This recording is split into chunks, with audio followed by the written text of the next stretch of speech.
what's up out there? This is MC Ice-T. I'm here to tell you to fight the power. We got to go head up with censorship. The same way it's going on in South Africa. They're trying to put it down on me, you know, out here in America. I ain't having it, though. You know what I'm saying? I'm about to get ready, and you got to get ready. So stay tuned to South Africa Now, #1 show on Earth. I'm out of here. Peace. Global Vision presents the television news magazine of Southern Africa. It doesn't exist on television, and it doesn't exist.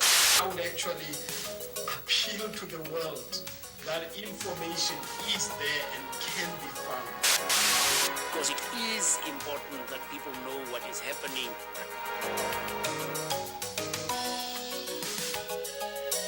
This week, South Africa Now presents these stories.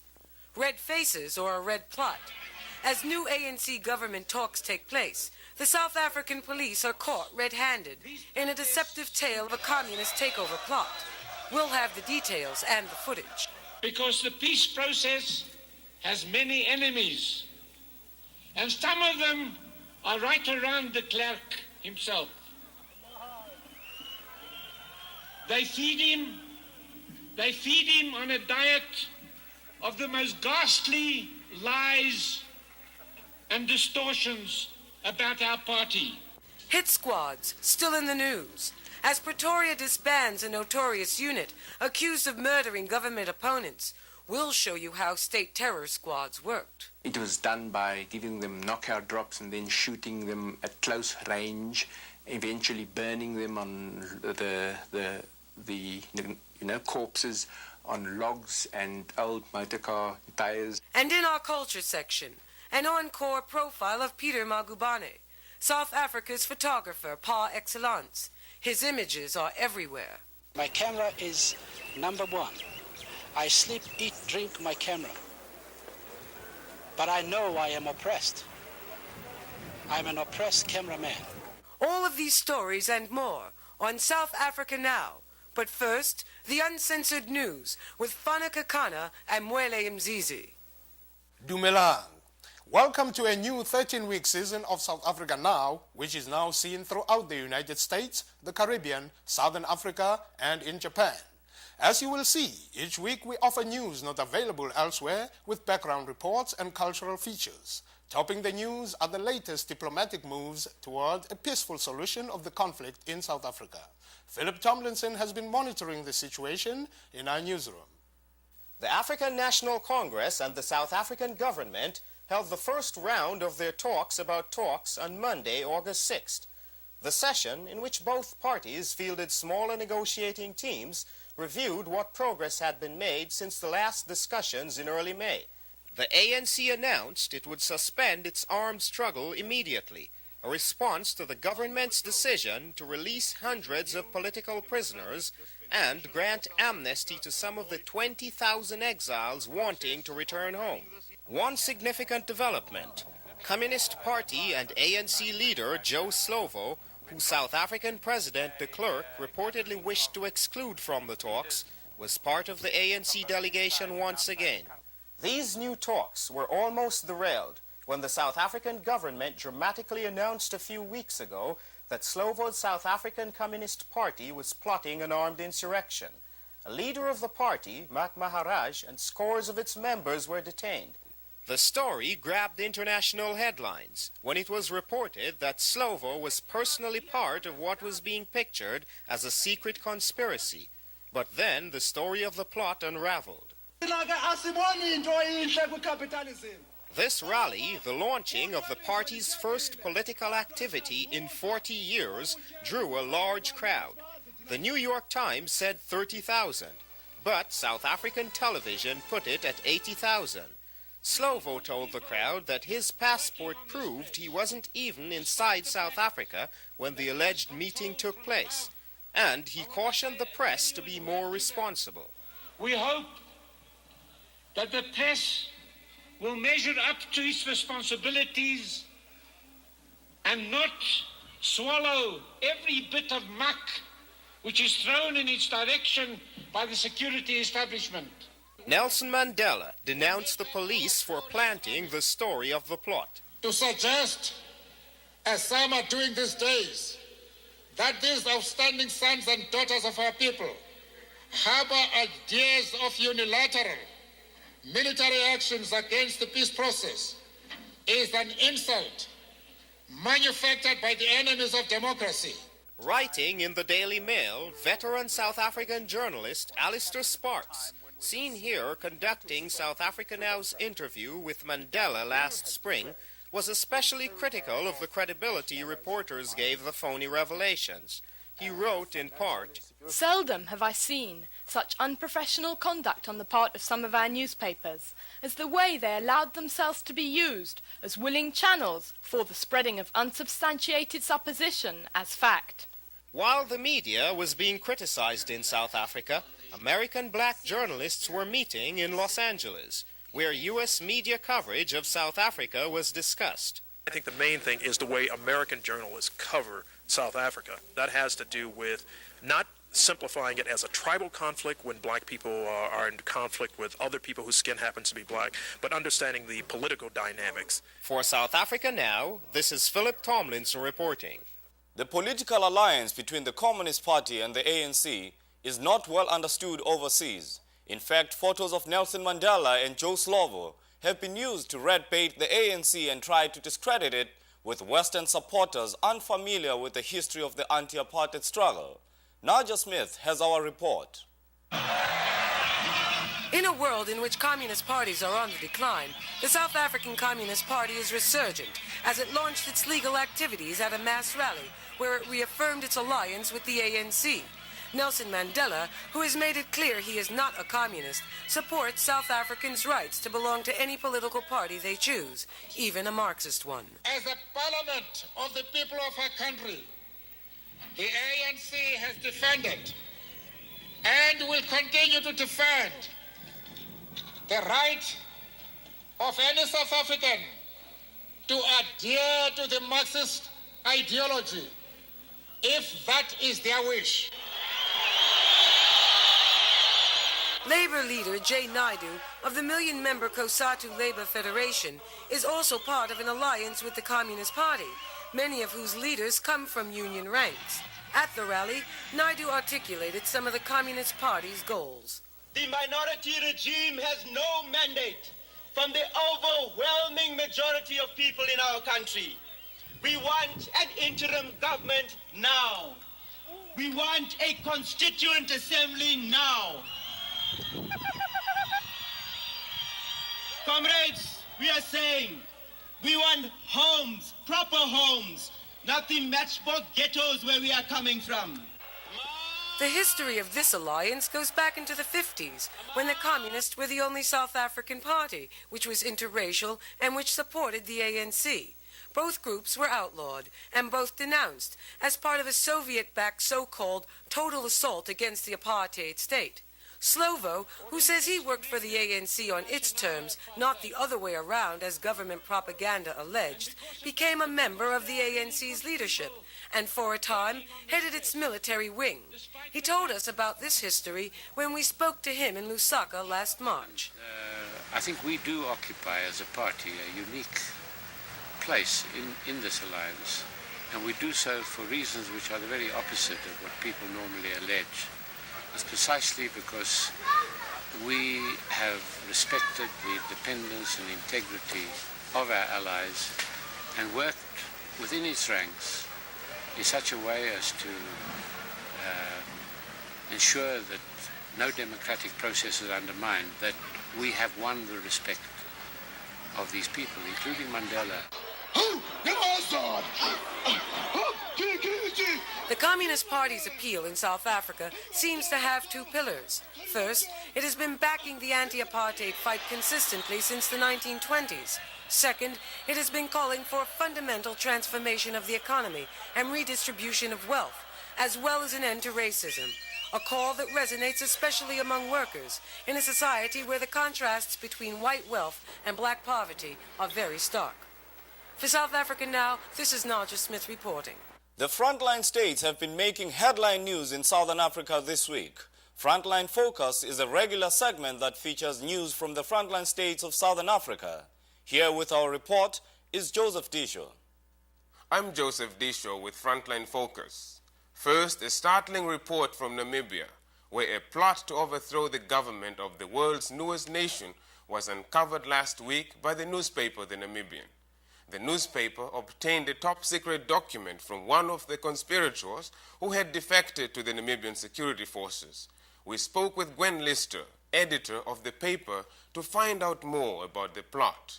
The report quoted what was described as a top-secret document, which claimed that a group of 500 men, reportedly with close ties to Jonas Savimbi's UNITA, may be plotting the overthrow of Namibia's SWAPO-led government and the assassination of top leaders of the political hierarchy in SWAPO. I think the way the police have reacted to publication of this report and leak of the document proves that it certainly is an authentic police document and that there is something on the go.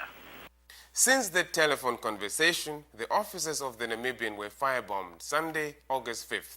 No injuries were reported.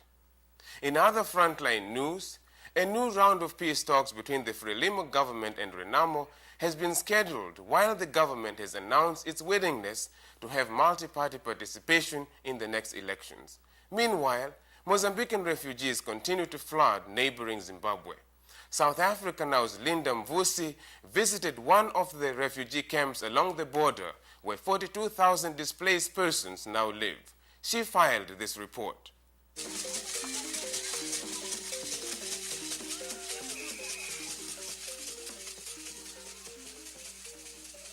We are here at Tongogara refugee camp, the largest settlement in Zimbabwe in the Eastern Highlands, which holds 42,000 of the almost 1 million displaced and refugee persons from Mozambique generated by the war conflict in that country between the Frelimo government and Renamo.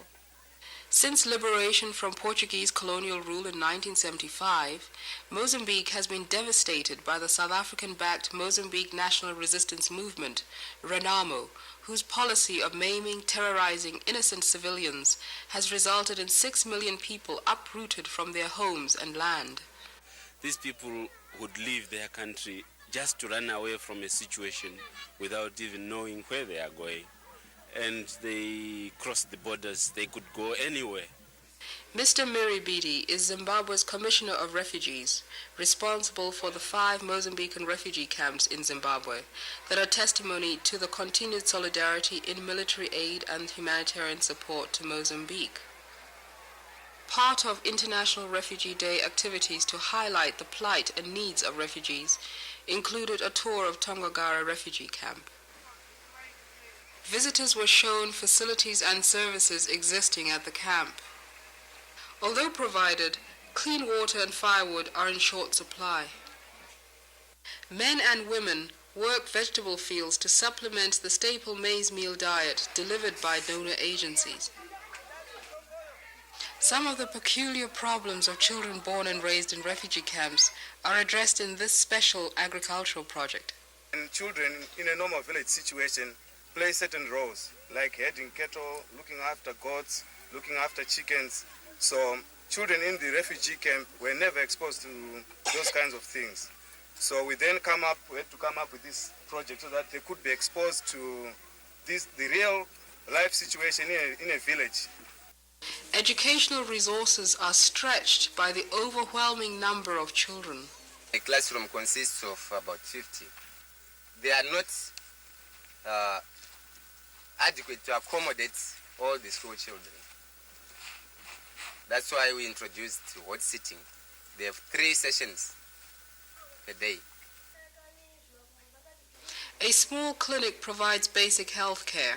These facilities, however, are overburdened with hundreds of patients waiting for attention. We find that our space, working conditions, the space, is actually overcrowded. For us to run and help the patients, it's so difficult. We have packed beds, although they are not the actual good beds, but they are packed up and we cannot run to rescue or resuscitate patients who need resuscitation. These conditions are a constant challenge to the refugees to adapt to circumstances until they are able to return to Mozambique, where President Chissano has extended an amnesty to Renamo as negotiations begin towards resolving this 15-year-long conflict. This is Linda Mvusi for South Africa Now. You're watching South Africa Now, the television news magazine that goes behind the headlines. A government commission in South Africa is still investigating allegations of the existence of government-backed terror squads.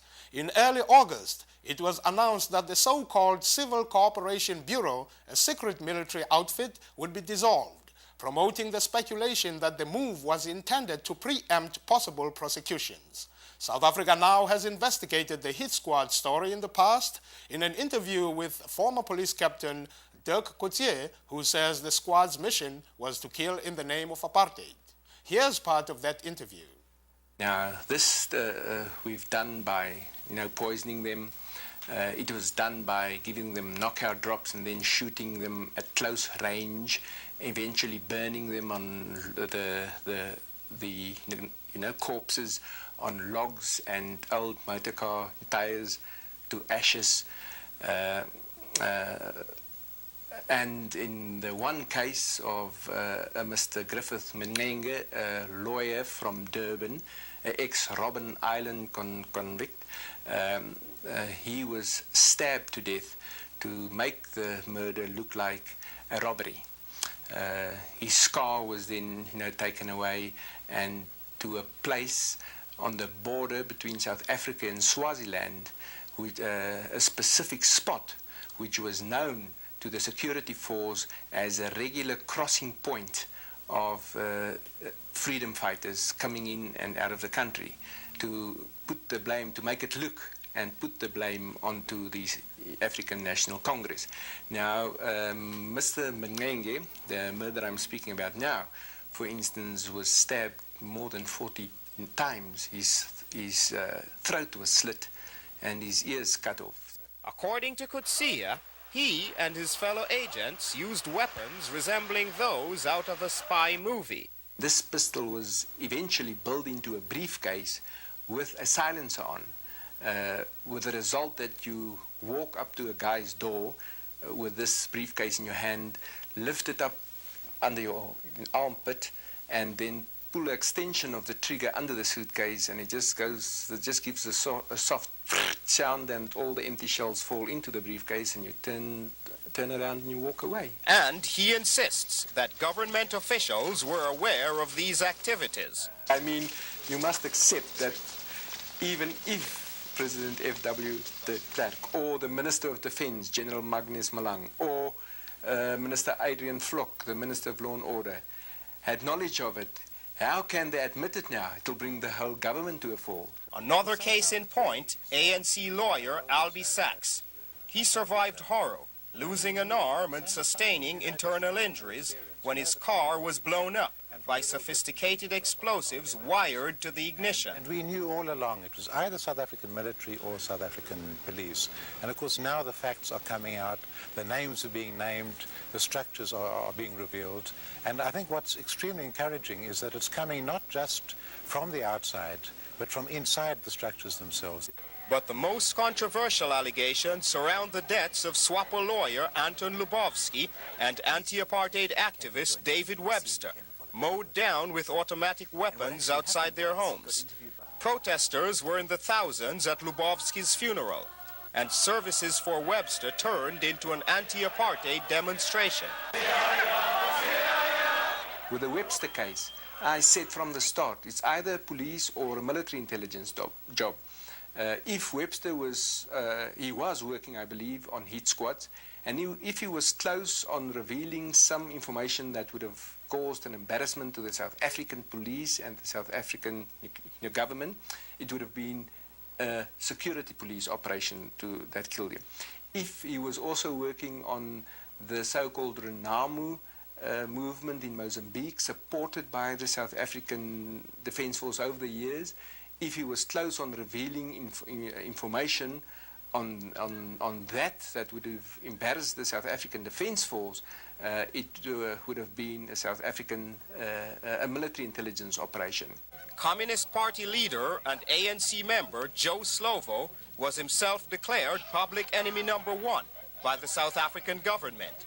Slovo's wife, Ruth First, was killed by a bomb rigged in an envelope supplied by Coetzee. It's difficult for me, in the light of the very personal and emotional impact of Ruth's death, to stand outside the kind of feelings which are generated by this phenomenon. Because in my case, it was a hurt which, in a way, will never leave me.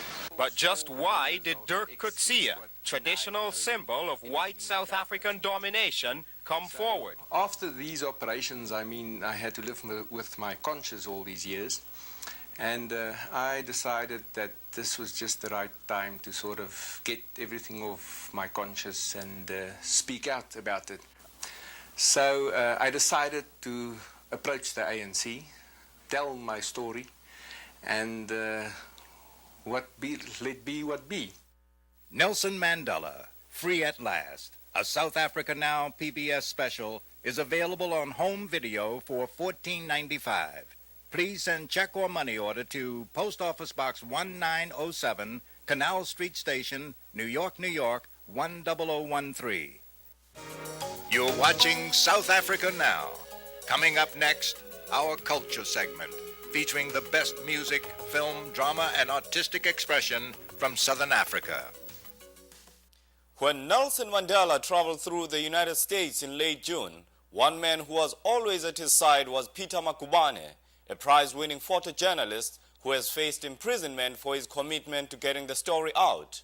His presence in this country prompted us to share our profile of him once again with our viewers. These are the faces of forgotten children, the cold kids of Soweto, homeless, cold and hungry. They wake up at 5 a.m. to cut the coal that hits the small homes of the township. With the few rand they earn, they huddle together at night under the dark Soweto sky. The journalist who exposed their plight, Peter Makubane, is considered the people's photographer.